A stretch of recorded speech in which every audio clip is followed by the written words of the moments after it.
Don't talk to him. Court calls the case, People versus Thomas Styron.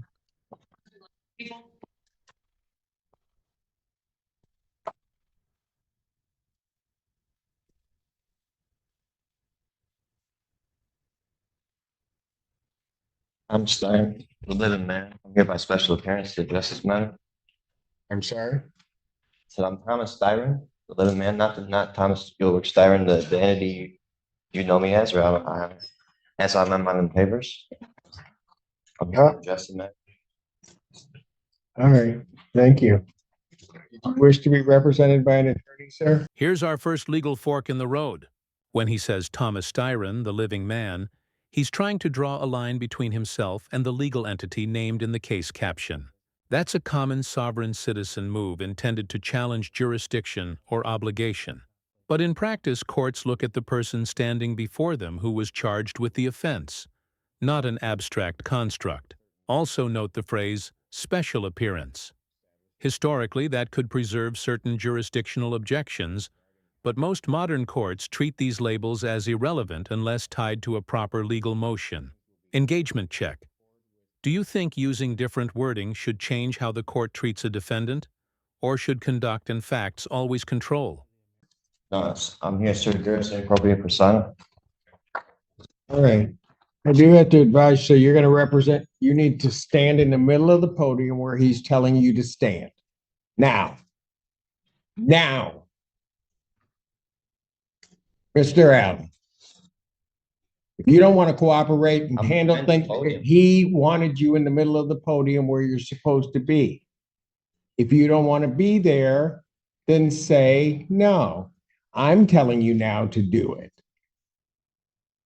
If you want me to stand close to the mic, no problem.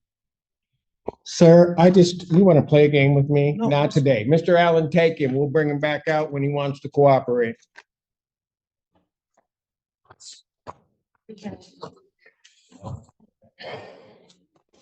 Yeah, I need an interpreter for the last two and that one. Thanks for the interpreter. Yes, is it for the last two cases? Yeah, that one we'll swear in. That escalation happened quickly, and here's why. The judge gave a clear, simple directive. Stand at the center of the podium and follow instructions. Refusing basic procedure isn't a constitutional stand.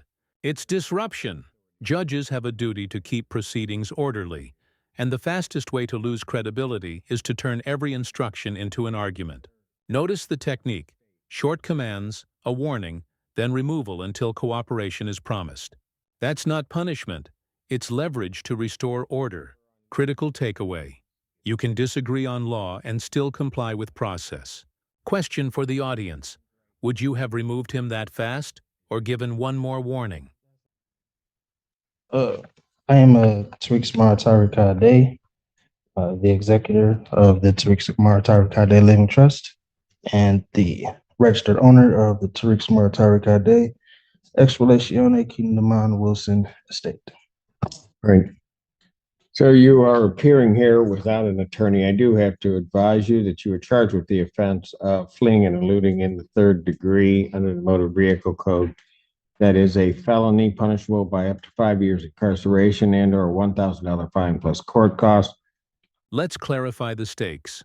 The court advises him he's charged with fleeing and eluding in the third degree, a felony with serious exposure, up to 5 years and a fine plus costs, and the Secretary of State could suspend driving privileges for up to a year.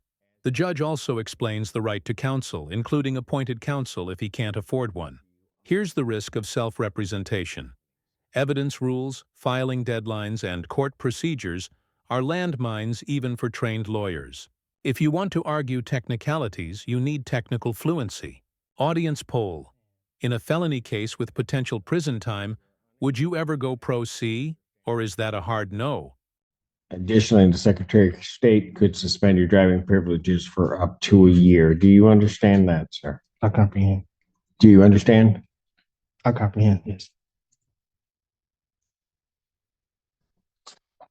The court has to further advise you that if you wish to be represented by counsel, the court would ensure that counsel would be appointed to represent you in this matter, and that you would have counsel if you could not afford to hire counsel yourself. I also wish to advise you that the court would be treating you the same as it would the people in this case. There are certain dangers to representing yourself in this matter, in that you will be required to abide by the Michigan court rules, the Michigan rules of evidence, and all of the cases and statutory requirements. You understand that? I do not. You do not. What is it about that that you do not understand? It's against my religion to adhere or to assimilate to any statutory. Sir, I'm not asking anything about your religion. It is irrelevant to me. I am indicating that in this proceeding, you will be required to abide by the rules of this court. Do you understand that? This is a pivotal moment. The defendant says his religious beliefs prevent him from assimilating to statutory law. The judge responds that religion is irrelevant to how this court operates. Here's the legal nuance. Courts safeguard free exercise of religion, but criminal proceedings still run under state law and uniform rules. You can practice your faith. You can't opt out of the legal system because of it. Judges must apply the same rules to everyone, so outcomes aren't arbitrary. That's equal protection and due process in action. Engagement question. Where should courts draw the line between respecting beliefs and enforcing universal rules? I'm having a hard time understanding why or how religion doesn't play a role. How religion does not play a role. Religion does not play a role in what I do or what this court does. There are certain rules of this court established by the legislature and the Michigan Supreme Court regarding how these particular proceedings will be conducted. These proceedings will be conducted in accord with those rules. Do you understand that, sir? Well, according to the American Declaration on the Rights of Indigenous Peoples, as well as the international or the United Nations Declaration on the Rights of Indigenous Peoples, the state and the government should. Sir, you have no authority for what you're about to state, because what you're about to state is incorrect. Oh, I am an Indigenous person. No, so sir, what you're about to state is incorrect.